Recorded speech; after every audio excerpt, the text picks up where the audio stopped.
So there is a question, what are some trends in graphical abstracts, for example, more 3D use, etc. Yes, we also have package for premium graphical abstract that includes 3D graphics.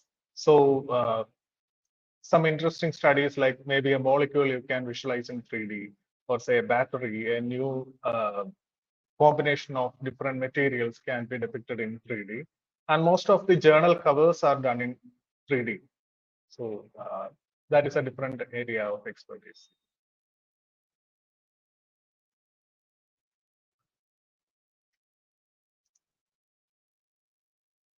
I can field this question.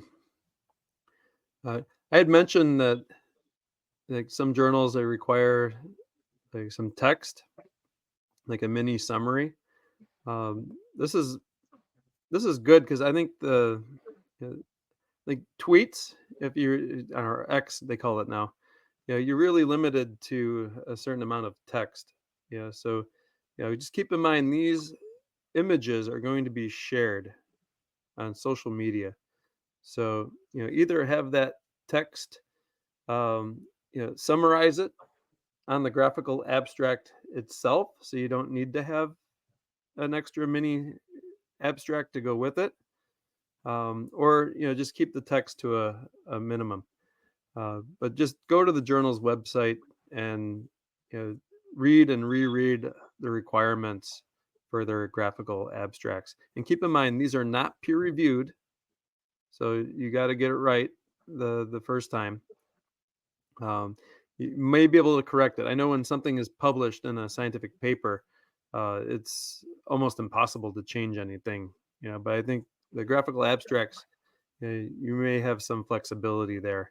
But keep in mind, we don't peer review them, and if there's mistakes, it's the editorial offices. It's not our job to proofread that. So make sure you get everything right. When you send it to the journal, and also promote your research.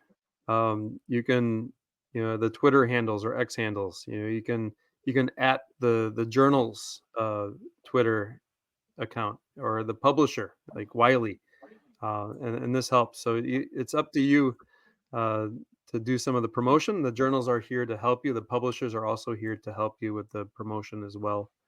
And every university should have a public relations department that can also help you spread the word about your research. Thank you, Irene, for this question. What are the differences between a graphical abstract and an infographic? So towards the end of my PowerPoint, I was showing some infographics, and they were more complex. Infographics can also have like you can change the title on them as well. I'm just going to show you an example of an infographic, and this is just from another.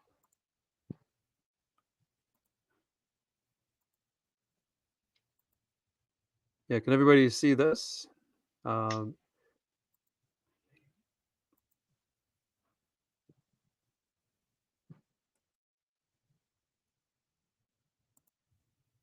okay, so this is more of an infographic. Infographics have the journal and then the full title and the DOI number, so you can has a link to the paper, and those are shared on social media.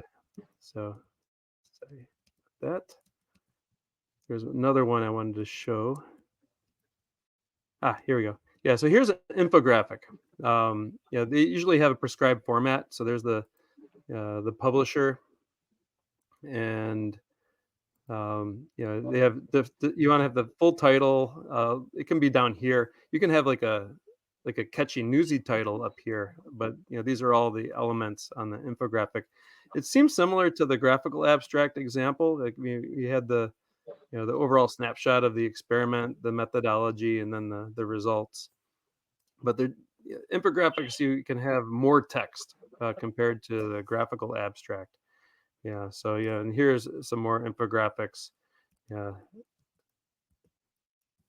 can see that there's yeah, a lot more text, and here the take-home message even has like a key message. Nice diagrams on this. So I'm gonna just stop the share.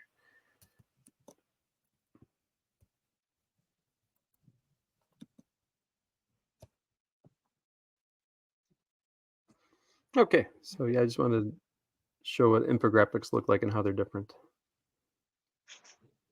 Next question is, how do you ensure accuracy when converting complex data into simplified visuals? Well, I think Anoop did a great Yeah. example of that. Taking a table, without modifying it, and then just adding some visual elements to it. Unless you have a very overly complex table, um, you may want to consider doing a simplification of it. Um, I've seen researchers when they present at scientific conferences, they can have an extremely complex table, and it's just too much information. So they maybe will take maybe the most effective control versus the most effective treatment, and just do a simplification of that. But I think what Anoop did with the adding some visual elements helps to simplify um, you know, a complex data set.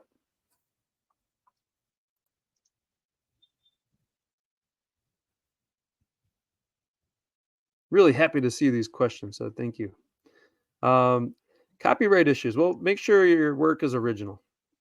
We have guidelines. If you reproduce a figure or table from another work, you have to get uh, permission from the copyright clearinghouse. But typically there's no copyright issues because the artwork is yours and it's original. So be careful. Don't if you do take an image from another source, make sure you credit the image.